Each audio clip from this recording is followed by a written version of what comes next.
नमस्कार दोस्तों, मेरा नाम है आकाश और आप सभी का एक बार फिर से मेरे YouTube channel A to Z study में बहुत बहुत स्वागत है।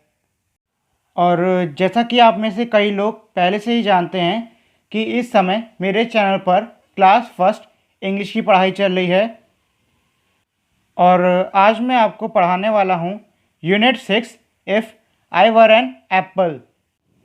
तो चलिए अब हम अपना बिना ज़्यादा वक्त ज़ाया किए हुए अपनी रीडिंग शुरू करते हैं। I F if I W E R E were A N A double P L E apple if I were an apple. I F if I W E R E were an A double P L E apple if I were an apple. A and D and G R E W grew, O N on A T R double E tree, I T H I N K think, I apostrophe D। जब भी इस तरीके से apostrophe D लगता है इसका मतलब है कि ये would है, तो इसमें हो जाएगा I think I would। D R O P E drop, D O W N down, O N on A N I C E nice, boy boy, like like, me me। if I were an apple and grew on a tree, I think I would drop down on a nice boy like me। I would would, और यहाँ पे n apostrophe और t है तो ये हमारा not हो जाएगा, would not। I would not, stay stay, there there, giving giving, nobody no body nobody, joy joy, I और apostrophe d मैंने आपको बताया था, इसको हम पढ़ते हैं would। I would, fall fall, down down, at once once, and say eat, me my, boy। आइए हम इसको एक बार पूरा पढ़ लेते हैं। If I were an apple and grew on a tree, I think I would drop down on a nice boy like me. I would not stay there giving nobody joy, I would fall down at once and say eat me my boy.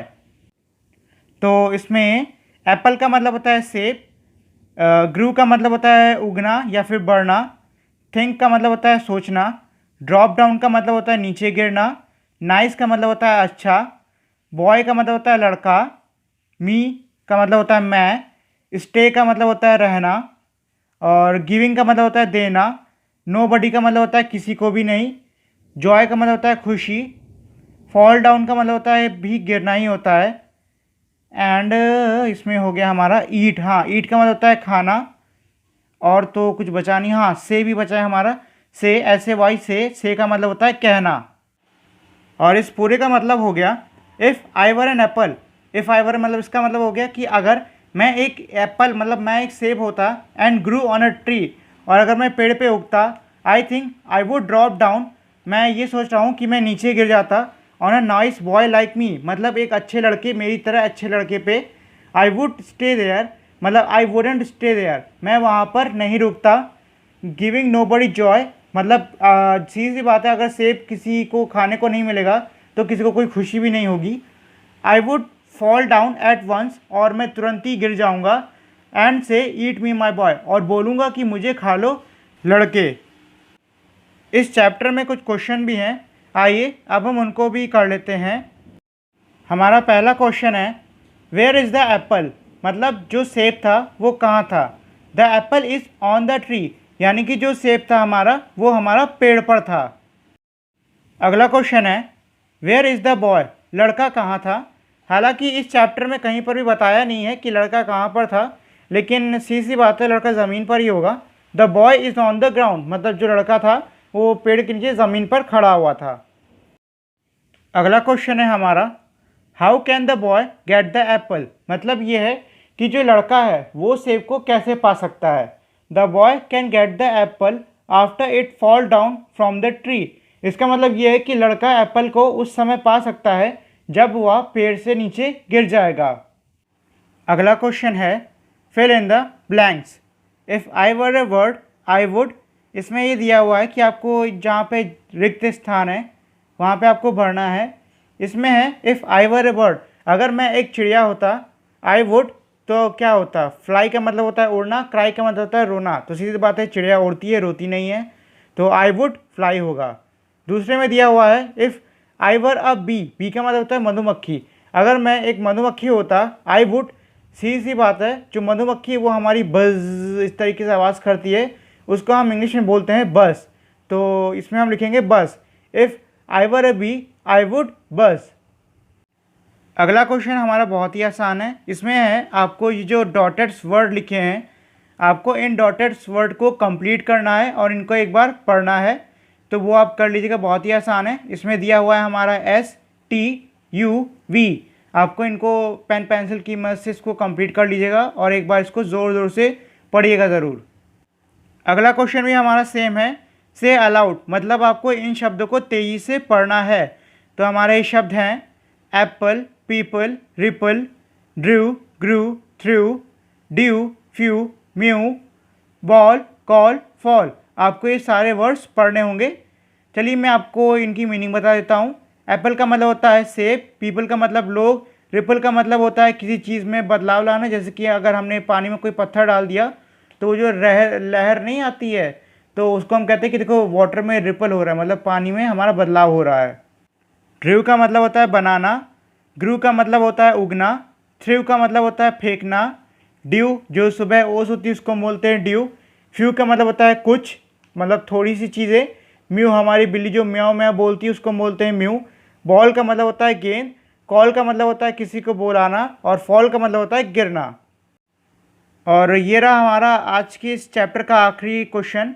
इसमें ये दिया हुआ है कि जो puzzle दी हुई है आपको नंबर के हिसाब से वो पज़ल सॉल्व करनी है। जैसे कि नंबर 1 पे हमारा ऑरेंज बना हुआ था, तो जहाँ पे नंबर 1 पड़ा है उसके नीचे मैंने स्पेलिंग लिख दी ऑरेंज की। वैसे ही नंबर 2 पे था हमारा ग्रेप्स, मैंने उसकी स्पेलिंग लिख दी। नंबर 3 पे था हमारा मैंगो, उसकी स्पेलिंग मैंने लिख दी है। 4 पे बनाना, उसकी भी स्पेलिंग मैंने लिख दी है। मैंने आपके लिए 5 और 6 छोड़ दिए हैं। तो 5 पे है हमारा एप्पल, उसकी स्पेलिंग आप लिख लेंगे APPLE, और छठा है हमारा पियर, PEER, तो इसको भी आप कर लेंगे। और ये हमारा एक छोटा सा पैसेज दिया हुआ है यूनिट 6 के एंड में। आइए हम इसको भी एक बार पढ़ लेते हैं, ज़्यादा कुछ है नहीं इसमें, छोटा सा बहुत छोटा सा पैसेज है ये। मुरली मैंगो ट्री, मतलब मुरली का आम का पेड़। वन डे मुरली एट एन मैंगो, मतलब यह है कि एक दिन की बात है, मुरली ने एक आम खाया। He threw the seed behind his house, उसने जो उस आम के बीज थे, मतलब जो उसकी गुठली होती है, वो उसने अपने घर के पीछे फेंक दी। Many months later he saw a plant, कई महीनों बाद उसने वहाँ पर एक पौधा देखा। He watered the plant every day, उसने उस पौधे को हर दिन पानी दिया। The plant grew into big mango tree, जो पेड़ था वो बहुत बड़े से आम के पेड़ में उग गया। Every summer many mango grow on it, इसका मतलब है कि हर गर्मी के मौसम में यानी कि समर को उस पेड़ पर काफ़ी सारे आम हमारे उग जाते हैं। Now Murali's children eats the mango, अब जो मुरली के बच्चे हैं वो उस आम को, मतलब उस आम के पेड़ के लगे हुए आमों को खाते हैं। आइए अब इसके भी कुछ क्वेश्चंस हैं, हम उनको भी कर लेते हैं। पहला क्वेश्चन है read the sentence and take the right picture, मतलब यह है कि आपको नीचे दिए हुए सेंटेंस को पढ़ना है और जो आपको ब्रैकेट में दो ऑप्शन दिख रहे हैं उनमें से जो सही है उस पर टिक करना है। जैसे पहले में दिया हुआ है मुरली एट ए बनाना या मैंगो, मुरली ने क्या खाया था, बनाना या फिर मैंगो, तो उसने मैंगो खाया था तो हमने मैंगो पे टिक कर दिया।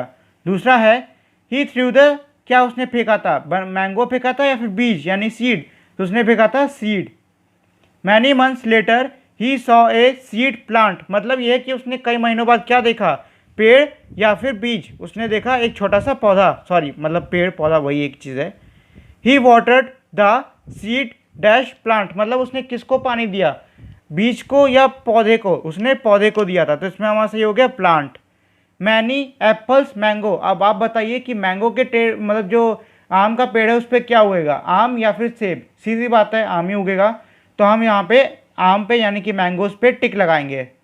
अगला क्वेश्चन है, draw a tree showing leaves, branches, fruits, birds, nest and a swing. इसका मतलब यह है कि आपको एक पेड़ बनाना है जिसमें कि आपको पत्तियाँ, उसकी टहनियाँ यानी कि उसकी जो वो होती हैं शाखाएं, वो सब, उस पर कुछ फल, उस पर चिड़ियाएँ, उनका घोंसला और एक मतलब झूला भी आपको दिखाना होगा।